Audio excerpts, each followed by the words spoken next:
muchas gracias, muy buenas tardes. Hoy es jueves, viernes menos cuarto. Es el segundo programa de la semana de este programa habitual que hemos dado a llamar Status Report de 13 a 13:30. Hoy estamos un poco atrasados, pero mucha gente ve nuestros programas en las repeticiones vía YouTube. En el día de hoy tengo el placer de reencontrarme con un antiguo amigo, el doctor Rolando Díaz Delgado, a quien lo conocí en mis años mozos y en los años, él todavía sigue mozo, ¿verdad?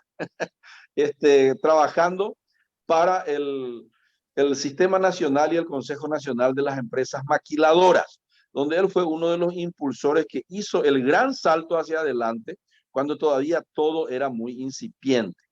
Cuando eso yo vivía en el Brasil y recibíamos muchas sugerencias, muchas consultas significativas sobre qué era ese modelo de Business Process Outsourcing o maquila. Pero hoy él está en otra actividad muy importante sirviendo a la economía paraguaya para generar riqueza. Él es el encargado de que el mercado funcione en el Paraguay. Está en un consejo de la competencia que quiero que él me explique. Y ya le saludo. Buenas tardes, Rolando. Sé que estás trabajando y que te tuve que interrumpir. ¿Cómo estás? Nada, Víctor, un gusto realmente saludarte, un gusto saludarte a la gran audiencia que sé que te y que te Gracias. siguen no solamente en directo, sino también en los demás, en los demás formatos, porque sé que reproducís nuevamente esto. Así que realmente es un gusto y sobre todo porque sé que vamos a hablar con alguien que entiende de competencia y eso es el diálogo se vuelve mucho más fácil. Así que muchísimas gracias por la invitación, estamos a tu disposición. Y hago ya la salvedad que tengo que agradecerte por partida doble, porque dijiste Sí. un antiguo amigo y no dijiste un viejo amigo. Así que No. te agradezco. Che, Rolando, parece que estás en el Palacio de Gobierno. Yo ahí te estoy pillando todito que te fuiste a visitarle al señor presidente. ¿O no? No. Estoy en un lugar que la casa, pero bueno, no. Bueno, No estoy. estés donde estés, te agradezco que hayas atendido esta entrevista del diario 5 Días y de la televisión. Como vos sabes, yo fui director general en una época del diario y uno de nuestros grandes propósitos era que el mercado funcionara. Gran cantidad de oferentes, gran cantidad de demandantes. Eugene Fama, un economista muy famoso, dice que los mercados son eficientes cuando toda la información está en el precio. Y Milton Friedman dice que hay mercados tanto en el sistema político como en el sistema económico. ¿Qué es? Bueno, con esa introducción simplemente conceptual te pregunto, ¿qué es la Comisión Nacional? Sinceramente no la conozco mucho. En Brasil yo sé que hay y trabajan muchísimo. ¿Cómo se llama tu Comisión Nacional de la Competencia? ¿Cómo es el nombre? ¿Cuál es la ley? ¿Cómo funciona y para qué sirve? La Comisión Nacional de la Competencia es el órgano de aplicación de la Ley de Defensa de la Competencia promulgada en el año 2013. En junio del 2013 se promulgó la ley. Es la primera ley de defensa de la competencia que tiene Paraguay. Paraguay no tiene antecedentes en esta materia, ni siquiera tenía una unidad que se dedicara específicamente a la materia de competencia en otras dependencias de algún otro ministerio, por ejemplo, como podía haber ocurrido en otros países, ¿no? O como pudo haber ocurrido con una institución que también conocemos, que es la Secretaría de Defensa del Consumidor, que parte desde una oficina de defensa del consumidor en el Ministerio de Industria y Comercio y que a partir de ahí se desciende y surge como un organismo autónomo que es hoy y que es el órgano de aplicación de la Ley de Defensa del Consumidor. La Ley de Defensa de la Competencia nace de cero, tan de cero que cuando arranca en el 2013, cuando se promulga, recién en el 2015, después de un año que en el 2014 se dictó el decreto reglamentario y después de 2 años de haberse promulgado la ley, se constituye el primer directorio. Y ahí empieza un poco a entrar en la estructura de lo que es la Comisión Nacional de la Competencia. Está integrada por un directorio compuesto por 3 miembros. Este es el órgano, es la máxima autoridad institucional, pero sobre todo es el órgano de aplicación fundamental de la Ley de Defensa de la Competencia. Y voy a entrar en eso en un momento. Al año 2016 se incorpora el primer director de investigación, que es el otro órgano importante de la Comisión Nacional de la Competencia. porque es el órgano que se ocupa de las investigaciones, por ejemplo, de las conductas restrictivas de la competencia y actúa como como instructor y como acusador de esas prácticas o conductas contrarias a la competencia, las eleva en un proceso sumario, se da, por supuesto, todo el procedimiento de defensa, las garantías procesales que deben tener las empresas que son acusadas, y finalmente se abre un periodo de prueba y finalmente, después de producirse las pruebas, se llega a la etapa de resolución y el directorio constituido en una especie de tribunal, y lo digo en el sentido de que permita una fácil comprensión, ese directorio resuelve sobre la acusación y la defensa planteada por ambas. Entonces, en ese proceso resuelve sobre los casos de conductas contrarias a la competencia. Por el otro lado, también tiene una función de análisis de las operaciones de concentración, que son aquellas operaciones que se pueden dar entre dos empresas que, por ejemplo, se fusionan para crear una nueva empresa. La empresa A se fusiona con la empresa B y surge la empresa C. Desaparece tanto la empresa A como la empresa B.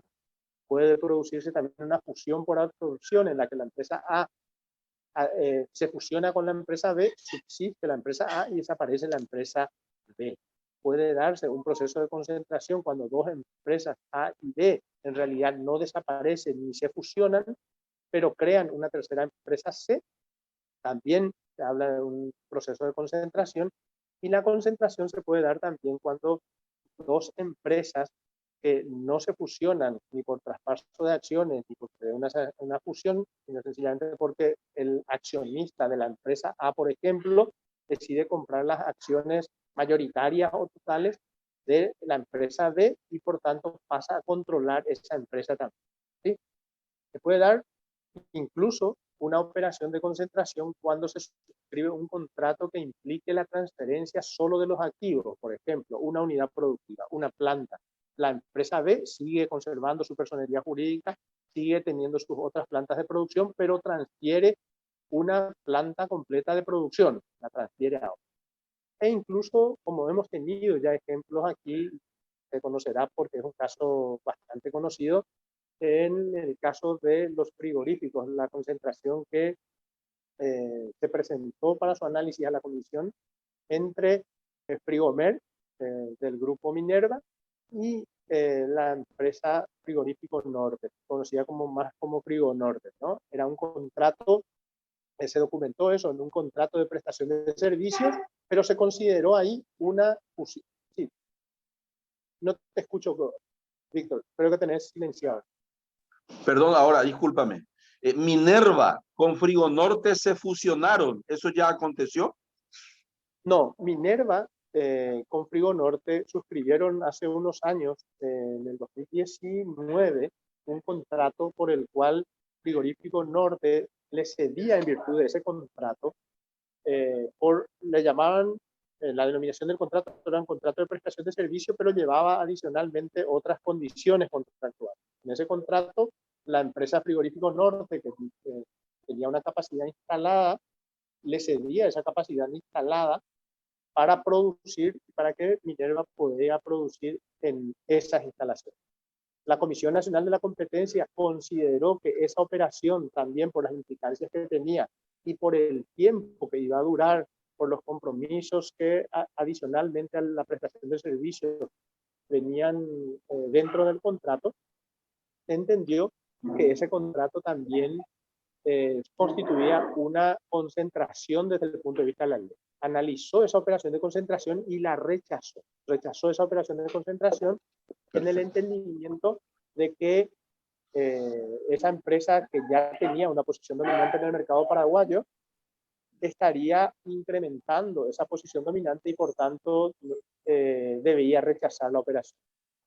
Primeramente se analizó si se podía aprobar la operación con algunos compromisos por parte de la empresa adquirente o de la empresa resultante. Se analizaron los compromisos propuestos, la empresa propuso unos cambios en la modalidad de la concentración, esas propuestas no se consideraron satisfactorias, no se consideraron que satisfacían las necesidades de mitigar los efectos que podría producir la concentración y por tanto finalmente fue rechazada. Esa es la única operación de concentración que fue rechazada hasta ahora. Hay otras operaciones de concentración que no fueron rechazadas, pero que fueron condicionadas, es decir, se autorizaron, pero bajo determinadas condiciones, porque también se consideró que las empresas, como consecuencia de la operación, adquirían posición dominante o reforzaban una posición. También podemos hablar de eso, Víctor, si te parece. Pero quiero redondear esta parte diciendo, las funciones de la Comisión Nacional de la Competencia son defender y promover la competencia, defiende la competencia, por decirlo en términos que alguna vez acuñaste vos y que creo que no las acuñaste seguramente, pero te solía escuchar mucho cuando decías lo de la zanahoria y el garrote, ¿no? El garrote, por ponerlo en términos tuyos, sería cuando salimos a perseguir una conducta contraria a la competencia, un acuerdo restrictivo de la competencia, varias empresas se juntan, llegan a un acuerdo y dicen, vamos a subir los precios, vamos a reducir la producción, vamos a repartirnos las regiones, yo me ocupo de la región central, la otra empresa se ocupa de Alto Paraná, la otra se ocupa de la zona de Itapúa, la otra se ocupa del centro, etcétera, ¿no? Y una quinta se ocupa del Chaco, podría ser un ejemplo. Estos son acuerdos restrictivos de la competencia, porque lo que se busca es que cada competidor ponga todas sus fuerzas en la competencia y que trate de ganar mercado. Esa es la dinámica normal del mercado. La otra modalidad de conducta restrictiva de la competencia sería la del abuso de posición dominante. Cuando una única empresa con posición dominante en el mercado ejerce esa posición dominante haciendo abuso de ella. La posición dominante como por sí misma no es una situación o un estatus reprochable desde el punto de vista de la ley de defensa de la competencia. No por eso, no porque una empresa tenga posición dominante, debe ser sancionada. Solo debe ser sancionada cuando abusa de esa posición dominante. ¿Cómo puede abusar de esa posición dominante? Por ejemplo, pues subiendo los precios, sabiendo que las demás empresas que no tienen posición dominante en este mercado no tienen condiciones, por ejemplo, de cubrir esa demanda, ¿no? O estableciendo contratos con los proveedores que impidan que le provean, por ejemplo, a la competencia que tiene menor fuerza. Existen diversas formas en las que puede ejercer esa posición dominante de manera abusiva. Entonces, cualquier abuso debe ser sancionado. Esas conductas se persiguen, se abre un sumario, la sección de investigación de la cual te estuve hablando antes, que es el órgano de instrucción, instruye el sumario, investiga y si encuentra mérito suficiente, que no es otra cosa que si es capaz de encontrar las pruebas suficientes, eleva el caso para que el directorio, después de hacer el trámite correspondiente y darle la oportunidad de defenderse a la o las empresas acusadas, termina resolviendo la cuestión. Esas son las actividades que podríamos decir del garrote. Y por el otro lado tenemos el soft. El incentivo es, ¿cuáles son? Exactamente. Es lo que estamos, por ejemplo, esto que estoy haciendo yo contigo, esta charla a la que me invitaste, forma parte de eso. Nuestro rol de promover la cultura de la competencia. ¿Sí? Entonces, en ese marco, habrás visto seguramente, y en muchos casos, invitaciones en las cuales organizamos actividades para contar qué hace la comisión, cómo funciona y referido puntualmente a determinada práctica o cuando hablamos de concentraciones o de todos estos temas que te estuve resumiendo. Tenemos hechas con actividades con diferentes gremios en las que también les explicamos qué está bien y qué está mal, por ejemplo, hacer desde el punto de vista de la competencia. El año pasado, en ese marco, emitimos una guía para gremios, por ejemplo. Esa guía para gremios y el proceso de socialización, que lo hemos hecho en un lanzamiento inicial, pero luego en otras actividades puntuales con los gremios, lo que hacemos es explicar esa guía para que se entienda y la gente pueda, los gremios y los dirigentes gremiales puedan entender que el rol gremial es muy importante, pero ese rol gremial debe hacerse dentro del marco de la competencia, es decir, que no se afecte la competencia. Por ejemplo, los gremios no pueden servir para que quienes integran el gremio, que son competidores, se pongan de acuerdo en determinadas cuestiones y eso termine repercutiendo en la dinámica competitiva que debe tener el mercado. También Rolando, hacemos los tipos y emitimos documentos que pueden ser guías o instructivos. Y no sé si tuviste oportunidad de ver, sí, sí, va hace bien, poco va bien. hemos emitido también 2 videos instructivos sobre el tema. Me gusta. Ahora que ya entendí todo lo que vos haces, estoy recibiendo acá una lista de denuncias que los perros me están haciendo llegar y no sé por dónde comenzar. Y yo luego tengo muchas denuncias ahora para comentarte, porque a mí pues me acusan. Te di el otro día y veo las Me voy a preocupaciones ir que, a por ejemplo, visitar. que vos mismo ves, sí, clarísimamente. Sí, sí. Estoy como en la luna de miel, dice un amigo. Hay cual la Japón aranda y cual moro y bañe pregunta, dice. Esta idea de cuál la Japón. Bueno, escuchame una cosa, reflexionando un poco, qué útil es tu tarea. Y no te lo digo porque son mi amigo y aquí en público, realmente es una tarea muy útil. Hace falta más mercado en Paraguay. Soy uno de los predicadores del mercado, por más de que a veces oye en de que soy zurdo y que nunca trabajé. Y contarle la voz cuántas veces nos fuimos a Brasil a traer empresas y eso maquiladora. Dice, nunca trabajó, dice. Entonces, es muy útil realmente. Hay un caso que ahora, inclusive para que la gente entienda cuán útil es que haya competencia, no solamente para vender, también para comprar. Que acaba de dar un caso, puede ser un monopolio, puede ser monopsonios también, y no solamente que estén todos unidos, sino que haya una práctica abusiva o para vender o una práctica abusiva o para comprar. Hay algo que a nosotros ahí en el Consejo de 5 días cuando nos reunimos editorialmente y decimos que la economía paraguaya podría andar mucho mejor. Y creo que ya hay una ley, Rolando. Y si no hay, pues vos que sos abogado, busquemos juntos y charlemos de nuevo sobre este tema. Y es la siguiente, para evitar que sea el supermercadismo o sea el sector público, pague muy atrasado a más de 100 días a las pymes proveedoras. Es un tema, no es para hablar de nombre ni nada, porque tampoco tengo yo ninguna prueba. ¿Ver? Pero como un ciudadano que reflexiono siempre sobre las ventajas de una economía de mercado, yo creo que no se puede abusivamente pagarle tan atrasado a un proveedor que es pyme, porque la pyme no le cuido y la flujo de caja siempre apenas te oído y ¿verdad? Entonces, eso conspira en efecto cascada. O no le paga a una pyme, le paga los 150 días, el tipo ya le debe a otro, este ya le debe a otro, y ahí tenemos un problema de efecto recíproco y circular, no virtuoso, pernicioso para que la economía tenga un flujo permanente, ¿verdad? Ese es un temazo que me gustaría conversar contigo. Creo que hay una ley, Rolando, y si no la hay, está por salir, me soplaron o ya me soplaron que salió, no la recuerdo, que dice hasta 30 días nomás. El Estado le tiene que pagar si es pyme y si la factura es menos de $10,000, no sé yo, a 30 días.